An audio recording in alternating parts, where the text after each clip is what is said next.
건강과 커피, 과학적 근거로 정리한 커피와 건강의 상관관계. 매일 마시는 커피, 혹시 약이 되고 있을까요? 아니면 몸을 망치고 있을까요? 단순한 카페인 음료인 줄 알았던 검은 액체의 반전. 딱 15초 만에 확인해보세요. 현대인에게 커피는 단순한 음료 그 이상입니다. 출근길의 생존수단이자 나른한 오후의 활력소이며 소중한 사람과의 대화를 이어주는 가교 역할을 하죠. 하지만 우리가 습관적으로 들이켜는 이 검은 액체가 우리 몸속에서 어떤 화학 반응을 일으키고 장기적으로 건강에 어떤 영향을 미치는지 진지하게 고민해 본 적이 있으신가요? 오늘은 커피의 기원부터 시작해 최신 의학계의 연구 결과까지 커피와 건강 사이의 팽팽한 상관관계를 낱낱이 파헤쳐 보겠습니다. 1장. 커피, 고대 사막의 활력제에서 전 세계의 연료로. 커피의 발견에 대해서는 유명한 칼디의 전설이 있습니다.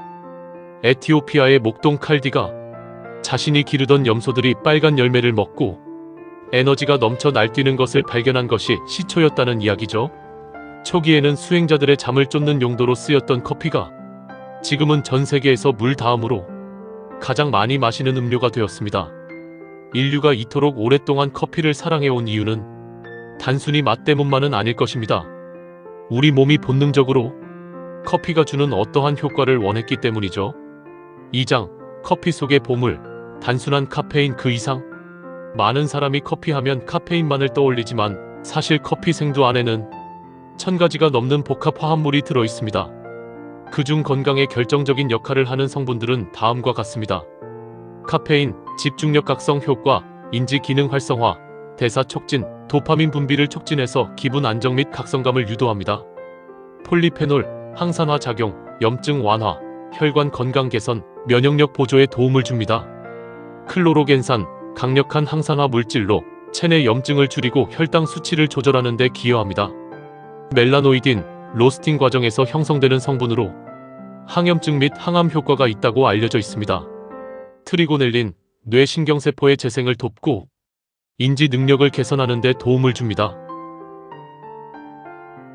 3장. 커피가 우리 몸에 주는 긍정적인 신호. 최근 10년에서 20년간 발표된 수많은 대규모 역학조사 결과들은 커피 애호가들에게 꽤 긍정적인 소식을 전하고 있습니다. 뇌의 방패, 퇴행성 질환 예방. 커피를 꾸준히 마시는 사람은 마시지 않는 사람에 비해 알츠하이머병과 파킨슨병의 발병 위험이 현저히 낮다는 연구 결과가 많습니다. 카페인이 뇌의 신경 전달 물질인 아데노신의 작용을 차단하여 일시적인 각성을 줄 뿐만 아니라 장기적으로는 뇌세포의 손상을 막아주는 보호막 역할을 하기 때문입니다. 간의 파수꾼, 침묵의 장기를 지키다. 의학계에서 커피의 효능을 가장 확실하게 인정하는 분야 중 하나가 바로 간 건강입니다. 커피는 간 수치를 낮추고 간경변 및 간암 발생률을 낮추는 데 효과가 있다는 통계가 압도적입니다. 특히 비알코올성 지방간 환자들에게도 커피는 훌륭한 보조제 역할을 할 수 있습니다. 신진대사의 엔진, 당뇨와 다이어트. 카페인은 기초대사량을 높여 지방 연소를 돕습니다. 또한 커피 속 화합물들은 인슐린 민감성을 높여 제2형 당뇨병의 발병률을 낮추는 데 기여합니다. 운동 전 마시는 커피 한 잔은 운동 수행 능력을 약 11%에서 12% 향상시킨다는 연구 결과도 있죠. 4장. 양날의 검, 커피의 어두운 이면. 하지만 커피가 모든 사람에게 성수는 아닙니다. 개인의 체질과 섭취 방식에 따라 부작용이 나타날 수 있습니다. 심혈관 질환과 카페스톨의 반격. 에스프레소나 프렌치 프레스로 내린 커피 상단에는 노란 기름기가 떠 있습니다. 이를 카페스톨이라고 하는데 이 성분은 혈중 콜레스테롤 수치를 높이는 주범입니다. 평소 콜레스테롤 수치가 높다면 종이 필터로 걸은 드립 커피를 마시는 것이 훨씬 안전합니다. 위장관 자극과 역류성 식도염. 빈속에 마시는 커피는 위산 분비를 촉진해 위 점막을 자극합니다. 또한 식도 하부 괄약근을 느슨하게 만들어 역류성 식도염 증상을 악화시킬 수 있으므로 위장이 약한 분들은 반드시 식후에 마시는 것이 좋습니다. 골다공증과 영양소 흡수 방해. 커피는 칼슘과 철분의 흡수를 방해합니다. 특히 여성의 경우 폐경기 이후 과도한 커피 섭취는 골밀도 저하로 이어질 수 있습니다.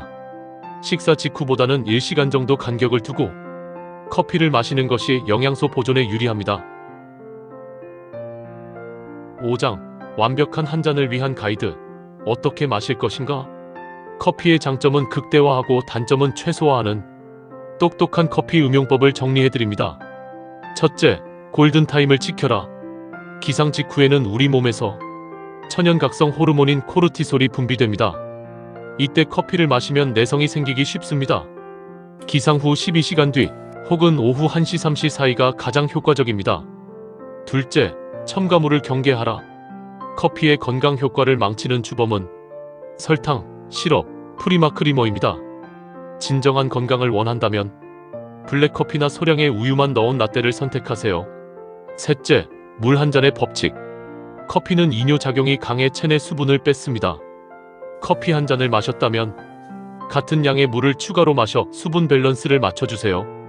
넷째, 로스팅 정도 확인. 항산화 성분인 클로로겐산은 열에 약합니다. 너무 강하게 볶은 원두보다는 약배전이나 중배전 원두에 항산화 성분이 더 많이 함유되어 있습니다. 6장. 기능성 커피.